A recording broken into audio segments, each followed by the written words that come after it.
Good evening बच्चों। आज मैं आप लोग को जो पढ़ाने जा रहा हूँ वो टॉपिक है आप लोग का circulatory system. Circulatory system means होता है आपका परिवहन तंत्र। क्या कहता है भाई? सर्कुलेटरी सिस्टम, परिवहन तंत्र। ये जो परिवहन तंत्र का जो ट्रांसपोर्ट का काम करता है, मेन ट्रांसपोर्ट किसका होता है? तो मिनरल न्यूट्रिशन का होता है। क्योंकि हमारे शरीर पे जो सर्कुलेटरी सिस्टम होता है, केवल दो ही सर्कुलेटरी सिस्टम होता है। पहला ब्लड का सर्कुलेटरी सिस्टम होगा और दूसरा होता है लिम्फ का सर्कुलेटरी सिस्टम। पहला किसका सर्कुलेटरी सिस्टम होगा? ब्लड का। दूसरा किसका होगा? लिम्फ का। लिम्फ मतलब लसीका। तो शरीर का सबसे बड़ा जो सर्कुलेटरी सिस्टम होगा वो लिम्फ का होता है। क्लियर हुआ? पूछा आपसे कि सबसे बड़ा सर्कुलेटरी सिस्टम किसका होगा? तो लिम्फ का होगा। और दूसरा नंबर पे किसका होता है? तो ब्लड का होता है। तो पहला देखते हैं ब्लड का सर्कुलेटरी सिस्टम। तो पहला जो ब्लड का सर्कुलेटरी सिस्टम देखते हैं उसमें कौन भाग लेता है? तो पहला कौन भाग लेगा? धमनी। धमनी मतलब होता है आपका आर्टरीज। और सेकंड नंबर क्या होगा आपका? वेन। पहला क्या लेते हैं अपन? आर्टरीज। आर्टरीज मतलब क्या होगा? धमनी। और वेन मीन्स क्या होगा भाई? आपका सीरा। तो दोनों को समझिएगा, धमनी क्या है और सीरा क्या है। ठीक। धमनी ये कहता है इसमें हमेशा शुद्ध रक्त का परिवहन होगा। कौन सा रक्त का परिवहन होगा भाई? शुद्ध रक्त का परिवहन होगा। इसमें जो परिवहन होगा वो जनरली अशुद्ध रक्त का परिवहन होगा। कौन सा रक्त का परिवहन होगा? अशुद्ध रक्त। इसमें कौन सा परिवहन होगा? शुद्ध रक्त का। इसमें कौन सा रक्त होगा? अशुद्ध रक्त का। ये जो आर्टरीज की जो दीवार होगी, आर्टरीज की क्या होगी? दीवार। इसकी दीवार हमेशा क्या होगी? मोटी होगी। और इसकी दीवार क्या होगी? पतली होगी। क्या होगा भाई? पतली। कैसे मोटी और पतली होगी इधर समझिएगा। ये जैसे कि ये वॉल है, ये क्या है भाई? वॉल। तो इसकी जो दीवार है ये क्या दिख रहा है आपने को? मोटा दिख रहा है। ये दीवार देखिएगा, इसका दीवार क्या है? मोटा है। और इसकी दीवार क्या है? पतली है। ये है ना, ये देखिएगा पतली हुआ इसकी दीवार और इसकी दीवार क्या हुआ? मोटी हुई। पहला कंडीशन। तीसरा कहता है इसमें जो रक्त का फ्लो होगा, मतलब ब्लड का जो प्रेशर होगा, वो ब्लड का प्रेशर क्या होगा? इसमें हाई होगा, मतलब तेजी से गति करेगा ये। और इसमें जो गति होगा वो स्लो गति होगा। इसमें कौन सा गति होगा? स्लो गति। मतलब इसमें जो ब्लड का प्रवाह होगा वो तेजी से रहेगा। कैसा होगा भाई? ब्लड का प्रवाह तेजी से। और इसमें ब्लड का प्रवाह कैसा होगा? स्लो होगा। पहला। अब गति और स्लो क्यों होगा? क्योंकि इसके अंदर पे, इसके दीवार मतलब अंदर पे वॉल्व नहीं पाया जाता। मतलब कोई भी दीवार की जगह पे वॉल्व मतलब कपाट नहीं पाया जाता। और इसमें क्या होता है? ऐसे कपाट पाया जाता है। इसमें क्या होगा? कपाट पाया जाता। मतलब एक तरफ के रक्त आएगा और जहाँ ब्रेक रहता है ना, देखिए ना, जब गाड़ी चलाते हैं तो डिवाइडर मिलता है तो गाड़ी क्या करना पड़ता है? स्लो करना पड़ता है। तो इसमें क्या मिलेगा? कपाट मिलेगा और इसमें कपाट नहीं मिलेगा। मतलब इसमें वाल्व क्या रहेगा भाई? आपका प्रेजेंट होगा। इसके कारण इसकी गति क्या होगी? स्लो होगी। और इसमें कपाट नहीं पाया जाता, इस कारण इसकी गति क्या होगी? तेज होगी। जब कोई व्यक्ति लब के चक्कर में पड़ता है तो ब्लेड उठाता है और ब्लेड उठाने के पश्चात हाथ को ऐसे क्या कर देता है? वो काट देता है। तो काटने के पश्चात यहाँ पास छू के देखिएगा, यहाँ पास ठोस चीज होगा जिसको कहते हैं आर्टरीज बोलते हैं, धमनी। छू के देखिएगा, कट कट कर रहा होगा। और जो कट कट कर रहा है वो क्या है? आपका धमनी है। इसमें रक्त का प्रवाह कैसा होता है? शुद्ध रहेगा और बहुत तेजी से बहता है। और यहीं पास देखिए ये सब जो दिख रहा है ना, नस टाइप का, ये कहलाता है वेन होता है। इसमें जो ब्लड का फ्लो होगा वो कम होता है। तो डॉक्टर जो इंजेक्शन लगाता है वो कहाँ लगाता है? तो नस में लगाता है। क्लियर हुआ? सीरा में डॉक्टर इंजेक्शन लगाएगा, वेन पे मतलब क्या होता है? आर्टरीज में इंजेक्शन नहीं लगाते। क्लियर हुआ तक? क्योंकि इसकी प्रवाह स्लो होता है, इसमें बैक्टीरिया वाला इन्फेक्शन ज़्यादा नहीं करता। और आर्टरीज में लगाएंगे तो ब्लड क्या होता है, जैसे इंजेक्शन छेदेंगे तो वो उसको बाहर निकाल देगा नीडल को, और उसकी प्रेशर हाई होती है, क्लियर है, वो छेद ही नहीं पाएंगे क्योंकि उसकी दीवार क्या हार्ड है। क्लियर हो तक के। अगला कहता है भाई अब इन दोनों को जो जोड़ता है, अब दोनों का एक दूसरे से क्या होता है, कनेक्ट होता है। जैसे देखिएगा, ये हमारा शरीर का कोई एक आर्गन है, यहाँ से कौन सा रक्त आया, शुद्ध रक्त, किसके थ्रू आया, धमनी के थ्रू। और यहाँ पास होता है कैपिलरीज होता है, क्या होता है, कैपिलरी। कैपिलरी मतलब समझते हो, मतलब कैपिलरी मतलब कोशिका टाइप का होता है, कोशिका सेल होता है, कैपिलरी सेल बोलते हैं, जो धमनी और शिरा को आपस में क्या करता है, ज्वाइंट करता है, जोड़ने का काम करता है। तो हमारे हर एक शरीर पे धमनी और दूसरा क्या है, शिरा, और दोनों को एक्सचेंज करने के लिए क्या होता है, कैपिलरीज होता है। क्या होता है अभी आपका, कैपिलरीज। तो यहाँ पास क्या होता है आपका, कैपिलरीज होता है। और यहीं से छलने के पश्चात जब हमारा शरीर ऑक्सीजन को क्या करेगा, यूज करेगा, अब शरीर के अंदर क्या बनेगा, कार्बन डाइऑक्साइड। तो शिरा होगा जो अशुद्ध रक्त का क्या करेगा, परिवहन करेगा। ये धमनी हो गया, शिरा हो गया, दोनों को अटैच करेगा, वो क्या हो गया आपका, कैपिलरीज हो गया। क्लियर हो तक के। अब कहता है अपवाद स्वरूप, किसका कहता है भाई, अपवाद स्वरूप। इसको लिखिए, काम का है।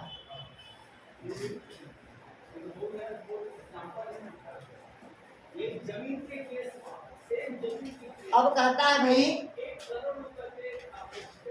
अब कहता ये है कि देखते हैं अपवाद स्वरूप, कौन सा स्वरूप कहता है, अपवाद स्वरूप।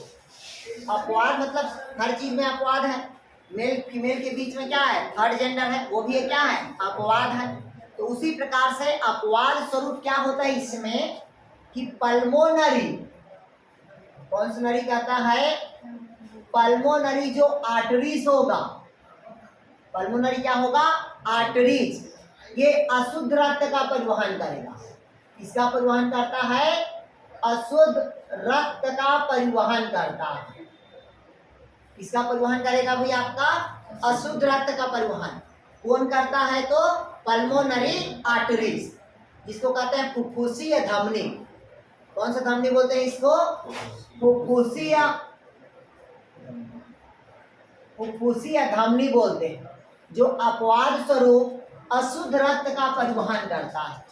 कौन सा रक्त का परिवहन करता है, अशुद्ध रक्त का परिवहन। उसी प्रकार से जो पल्मोनरी, क्या होगा भाई, पल्मोनरी जो वेन होगा वो शुद्ध रक्त का परिवहन करता। कौन सा रक्त का परिवहन करेगा, शुद्ध रक्त का परिवहन। अब समझिएगा दोनों को, इधर देखिएगा, क्वेश्चन पूछा आपसे, धमनी तो किसको करता है परिवहन, शुद्ध रक्त का, लेकिन यहाँ पास पल्मोनरी आर्टरीज किसका करेगा, अशुद्ध रक्त का, ये अपवाद है। और पल्मोनरी आर्टरीज किसके किसके मध्य करता है, अभी हार्ट में पढ़ोगे समझ आ जाएगा। दूसरा पल्मोनरी क्या होगा, वेन, ये किसका परिवहन करेगा, शुद्ध रक्त का परिवहन करेगा। कौन सा रक्त का करेगा, शुद्ध रक्त का परिवहन करेगा। क्लियर हुआ, तो डाउट कहीं पास क्या, तो ब्लड का सर्कुलेशन इसी धमनी, शिरा और कोशिकाओं के द्वारा क्या होता है, संपन्न होता है। अब हेडिंग डालिएगा, हृदय की लिखिएगा, ऐसे लिखिए, उत्पत्ति के आधार पर हृदय के प्रकार लिखिएगा, उत्पत्ति के आधार पर हृदय का प्रकार, उत्पत्ति के आधार पर हृदय का प्रकार, ओरिजिन के बेस पे, उत्पत्ति मतलब ओरिजिन के आधार पर हृदय का क्या कहते हैं भाई, प्रकार। पहला देखिएगा,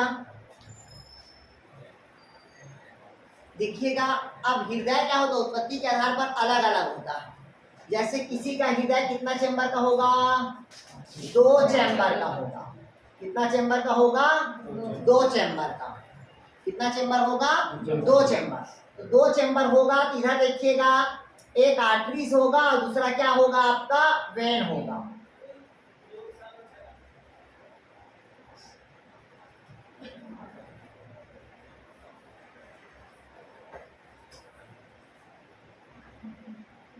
ये देखिएगा, क्लियर हुआ?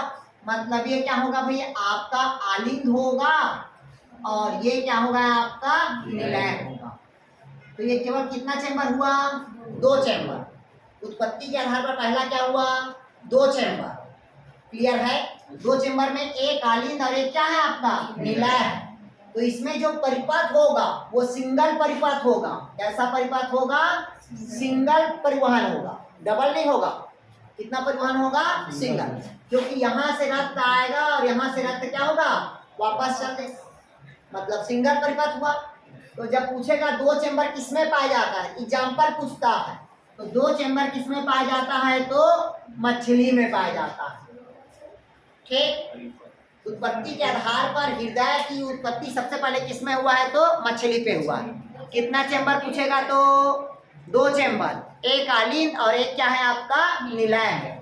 और कितना परिपथ होगा, तो सिंगल परिपथ होगा। क्लियर ना तक है? दूसरा देखिए, अब होता है 3 चैम्बर। सिंगल परिपथ मतलब जैसे हमारे शरीर में डबल सर्कुलेटरी सिस्टम होता है, लेकिन उसके शरीर में क्या होगा, एक ही परिपथ होगा, एक ही परिवहन होगा, एक ही बार ट्रांसपोर्ट होगा। ठीक, दूसरा देखते हैं 3 चैम्बर, 3 चैम्बर वाला हृदय। कितना चैम्बर, 3 चैम्बर वाला हृदय। 3 चैम्बर में क्या होता है, 2 आलिंद रहेगा, 2 क्या रहेगा, आलिंद, एक क्या रहेगा भाई, आपका निलय होगा। कैसे होता है यह समझिएगा। ठीक,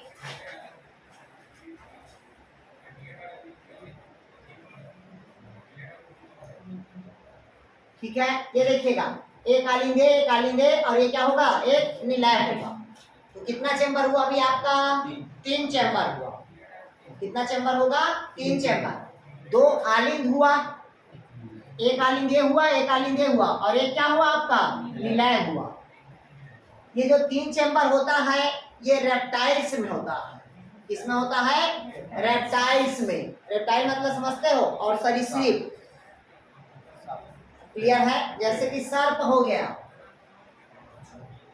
ठीक, क्या हो गया भाई, आपका सर्प हो गया। ठीक, मकड़ी वकड़ी जो नहीं रहता ये सब, यार जो रेप्टाइल, छिपकली उपकली हो गया। ठीक, ये सब का कैसा होगा, तो आपका 3 चैम्बर होगा।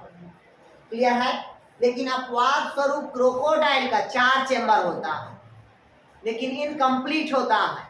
कैसा होगा, इनकम्प्लीट। लिखेगा क्रोकोडाइल मतलब मगरमच्छ का 4 चैम्बर होगा, लेकिन इनकम्प्लीट होता है, अपूर्ण होता है।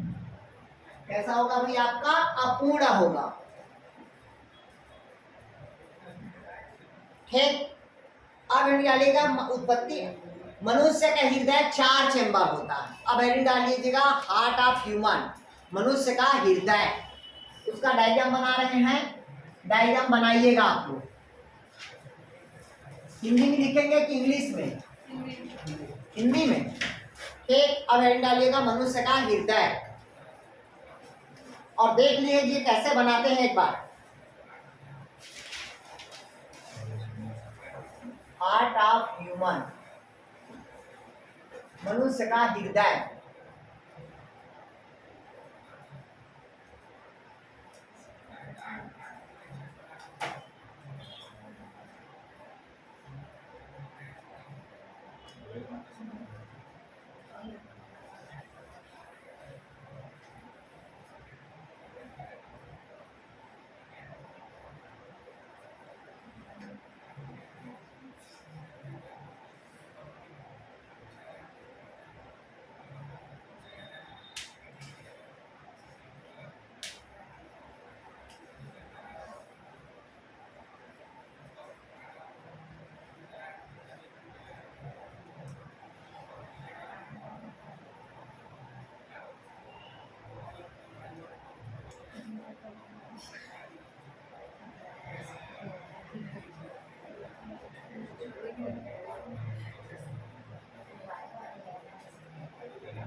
इंग्लिश में लिख देते हैं यार।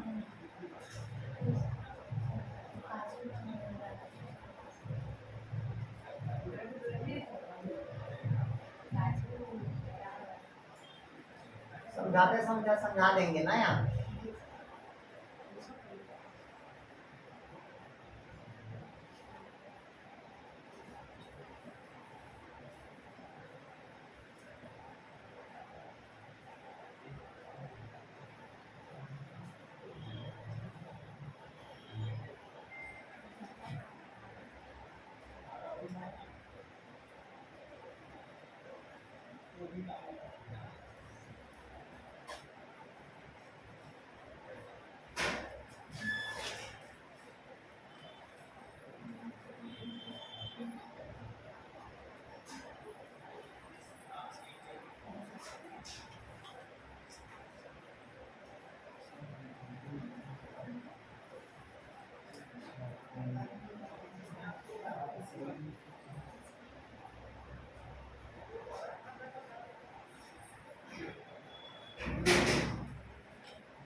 चलिए ये डायग्राम को बना लीजिएगा, फिर समझाते हैं आप।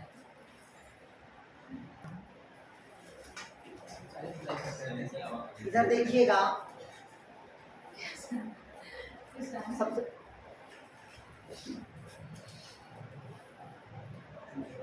इधर देखिएगा, ये हार्ट ऑफ ह्यूमन मतलब मनुष्य का जो हृदय होता है वो उत्पत्ति के आधार पर, इसके आधार पर, उत्पत्ति के आधार पर कितने चैम्बर होता है? तो 4 चैम्बर होगा, जिसमें से 2 क्या होगा?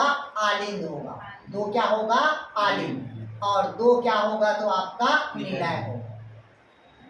अगर पूछा मनुष्य का हृदय कितने चैम्बर में बटा होता है? 4 चैम्बर, जिसमें से एक दायां आलिंद, कौन सा आलिंद है ये? दायां आलिंद, और दूसरा क्या है आपका? बायां आलिंद है। तो 2 आलिंद हुआ नहीं हुआ यार? कहता है, अब कहता है ये दायां निलय, कौन सा निलय कहता है? दायां निलय।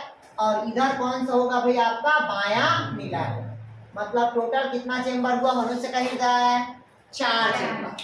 4 चेंबर में से जो सबसे बड़ा चेंबर होगा, जो सबसे क्या होगा? बड़ा चेंबर होगा, वो कौन होगा? तो बायां निलय होगा। ये क्वेश्चन पूछता है मनुष्य का हृदय कितना चेंबर का बना होता है? 4 चेंबर। इसमें सबसे बड़ा कौन होता है? बायां निलय होगा। इसी कारण मनुष्य का हृदय क्या होता है? शंक्वाकार होगा। मनुष्य का हृदय कैसा होगा? शंक्वाकार। मनुष्य का हृदय का जो वेट होता है वो 250 ग्राम होता है। मनुष्य का हृदय कितना होगा?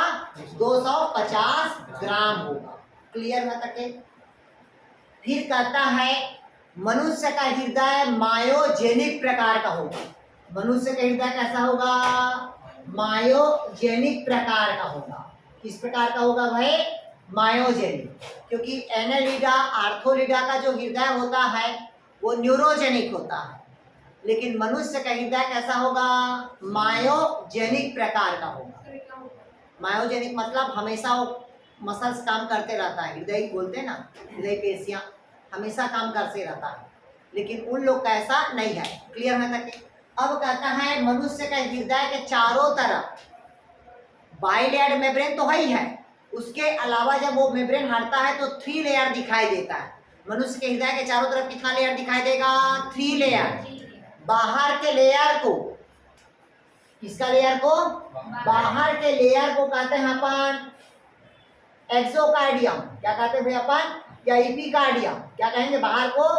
इपिकार्डियम। बाहर के मेम्ब्रेन को क्या कहेंगे? इपिकार्डियम। और मध्य के मेम्ब्रेन को कहते हैं अपन मीजोकार्डियम। क्या कहेंगे? मीजोकार्डियम। और अंदर के लेयर को कहते हैं अपन एंडोकार्डियम कहते हैं। अगर पूछा आपसे कि मनुष्य के हृदय के चारों तरफ कितना झिल्ली पाया जाता है, तो 3 झिल्ली। पहला बाह्य कार्डियम, दूसरा मध्य कार्डियम और तीसरा अंतः कार्डियम पाया जाता है। जब ये मेम्ब्रेन हटता है तो मनुष्य का हृदय की जो लेंथ होगा, लंबाई कितना सेंटीमीटर होगा? 12 सेंटीमीटर। कितना सेंटीमीटर होता है लंबाई? 12 सेंटीमीटर। चौड़ाई कितना सेंटीमीटर होगा? 9 सेंटीमीटर। चौड़ाई कितना होगा? 9 सेंटीमीटर। मोटाई कितना होगा? तो 6 सेंटीमीटर। पूछा आपसे मनुष्य के हृदय की लंबाई कितना होगा? 12 सेंटीमीटर, चौड़ाई 9 सेंटीमीटर और मोटाई कितना होगा? तो 6 सेंटीमीटर। क्लियर हुआ तक के? अब कहता है मनुष्य के हृदय जब 4 चैम्बर का होता है तो सबसे बड़ा कौन बताया मैं आप लोग को? बायां निलय। एक तरफ क्या होता है? झुका होता है। क्यों? क्योंकि इसकी साइज क्या होती है? बड़ी होती है। इस कारण एक तरफ क्या होता है? झुका होता है, शंक्वाकार दिखाई देता। कैसा दिखाई देता है? शंक्वाकार। क्लियर हुआ? हृदय गति का जो प्रारंभ होगा, हृदय गति का क्या होगा? प्रारंभ होगा। वो कहां से होता है? तो ऐसे नोड से होगा। कहां से होगा? ऐसे नोड। इधर देखिए, हृदय गति का प्रारंभ, इधर समझ लीजिए, हृदय गति का प्रारंभ ये क्या है आपका? दायां आलिंद है। ये क्या है आपका? दायां आलिंद है। इसी दायां आलिंद के पास एक मसल्स का बना हुआ एक नोड पाया जाता है जिसे हम क्या कहते हैं? ऐसे नोड। ऐसे नोड मतलब साइनो आरिकुलर नोड बोलते हैं, क्योंकि यहीं से हृदय गति क्या होता है? प्रारंभ होता है। हृदय गति यहाँ से क्या होगा? प्रारंभ होगा। क्लियर हुआ करके? फिर कहता है, इधर देखिए आप, इधर समझिए, ये दायां आलिंद हुआ और ये दायां क्या हुआ? निलय हुआ। इन दोनों के बीच में कपाट पाया जाता है जिसको कहते हैं ट्राइकैस्पिड, त्रिवलनीय कपाट कहते हैं। ये कपाट को पूछता है कि दायां आलिंद और दायां निलय के बीच कौन सा दरवाजा होगा? त्रिवलनीय कपाट, ट्राइकैस्पिड होगा। ट्राइकैस्पिड मतलब त्रिवलनीय कपाट। उसी प्रकार से बायां आलिंद, उसी प्रकार से क्या होगा? बायां आलिंद और बायां निलय के बीच में द्विवलनीय कपाट होता है जिसको कहते हैं बाइकैस्पिड कहेंगे। कौन सा कपाट कहेंगे अपन? बाइकैस्पिड मतलब द्विवलनीय कपाट कहते हैं। क्लियर हुए हैं तक के? अब कहता है, इधर समझ लो भाई, दोनों आलिंद के बीच में एबी नोड होता है। कौन सा नोड होता है? एबी नोड होता है। क्लियर है तक के? दोनों निलय के ऊपर, दोनों निलय के ऊपर, यहाँ पर देखिए ये लिखा है और ये लिखा है ना, दोनों निलय के ऊपर में अर्धचंद्राकार कपाट पाया जाता है जिसको इंग्लिश में कहते हैं सेमीलाकुलर का वाल्व, हिंदी में कहते हैं अर्धचंद्राकार कपाट। ध्यान समझिएगा, दोनों निलय के ऊपर पे, दोनों निलय के ऊपर पे अर्धचंद्राकार कपाट पाया जाता है। कभी कभी क्वेश्चन पूछता है कि अर्धचंद्राकार कपाट कहाँ पाया जाता है, तो दोनों निलय के ऊपर में अर्धचंद्राकार क्या पाई जाती है? कपाट पाई जाती है। दोनों आलिंद के बीच क्या पाया जाता है? और दोनों आलिंद के बीच में एबी नोड होता है जिसको कहते हैं आर्टरी वेलिकुलर नोड बोलते हैं। क्लियर हुआ तक के? अब इधर देखिएगा भाई, ये दायां आलिंद के पास ही सुपीरियर वेना कोवा होगा। सुपीरियर वेना कोवा मतलब होता है अग्र महाशिरा। क्या पाया जाता है? अग्र महाशिरा। और ये वाले को कहते हैं पश्च महाशिरा। अगर पूछा आपसे अग्र महाशिरा और पश्च महाशिरा कहाँ पाया जाता है, तो दायां आलिंद के पास पाया जाता है। क्लियर हुआ? किसके पास होगा? दायां। ये क्योंकि दायां आलिंद है और यही पास क्या है आपका? अग्र महाशिरा और क्या है आपका? पश्च महाशिरा है। क्लियर हुआ तक के? दूसरा देखिए आप, इधर इधर देखिए यहाँ पास, ये देखिएगा, इधर पहले समझिएगा। अब यही जो बायां निलय से जो अर्धचंद्राकार कपाट होगा वो महाधमनी में खुलता है। कहाँ खुलेगा? तो महाधमनी। अगर पूछा आपसे कि बायां निलय से महाधमनी खुलता है, बायां निलय से कौन खुलेगा? महाधमनी, जो पूरे शरीर में रक्त का क्या पहुंचाएगा? संचार पहुंचाएगा। रक्त का क्या पहुंचाएगा? संचार। इसी बायां आलिंग के पास ही पल्मोनरी आर्टरीज और पल्मोनरी क्या रहता है, वेन होता है, जिसको कहते हैं फुफ्फुसी धमनी और फुफ्फुसी सीरा कहते हैं। तो ये हो गया हृदय की, क्या हो गया भाई आपका, संरचना। हेडिंग डालिए अब, हृदय में रक्त का प्रवाह कैसे होता है, रक्त का प्रवाह उसको समझिएगा। हेडिंग डालिएगा,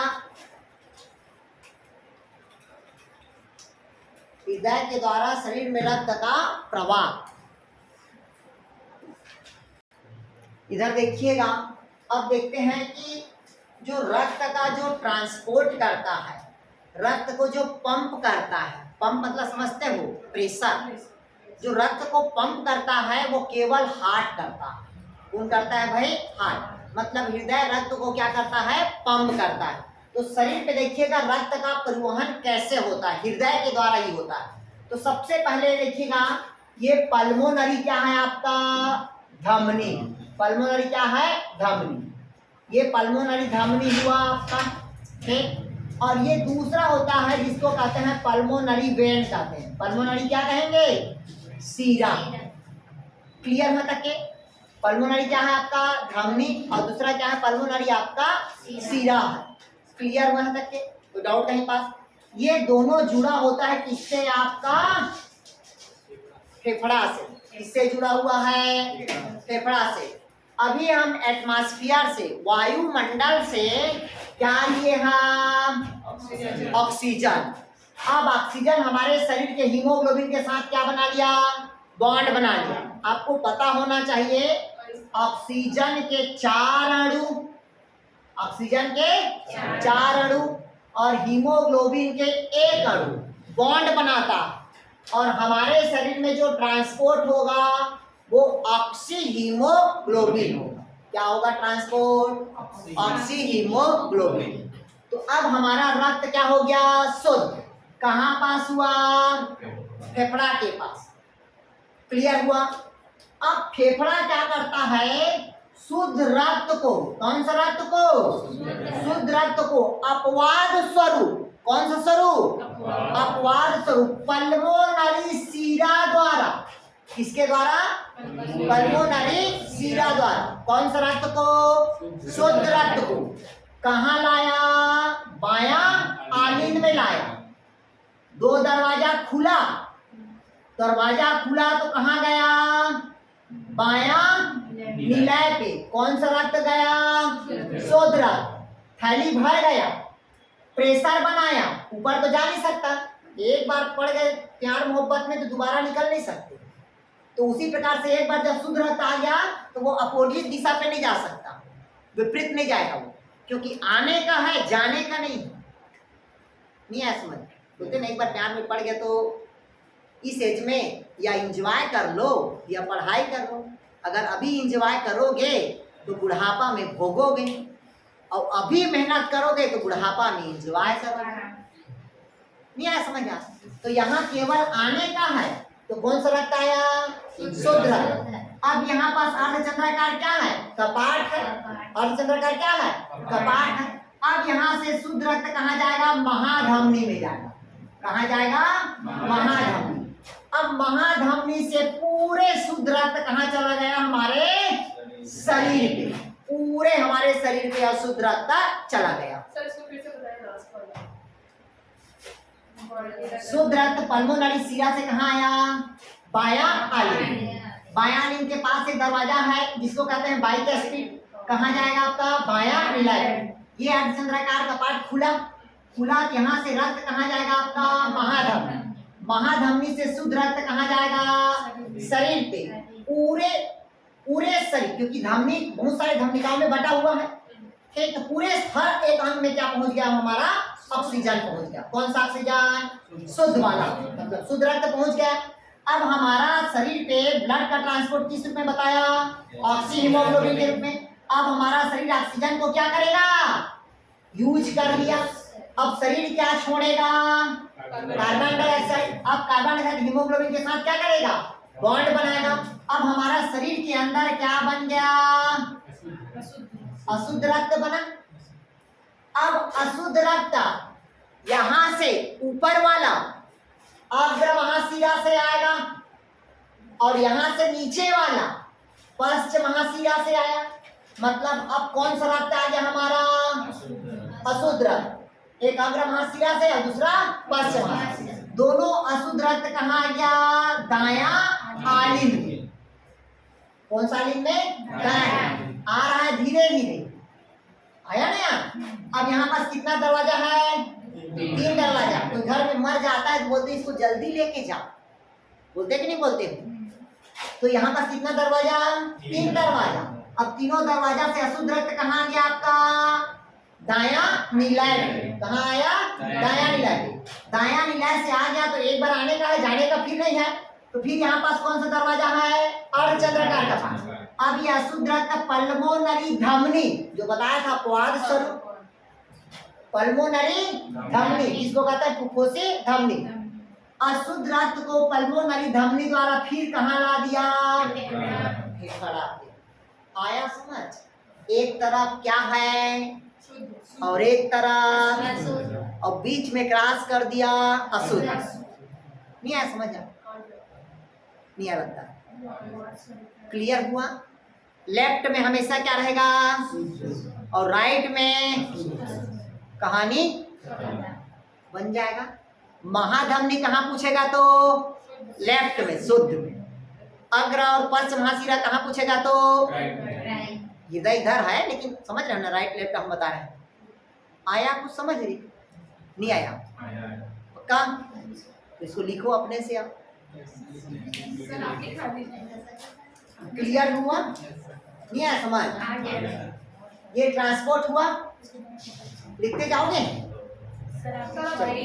इसको बना लो, डायग्राम बना लो।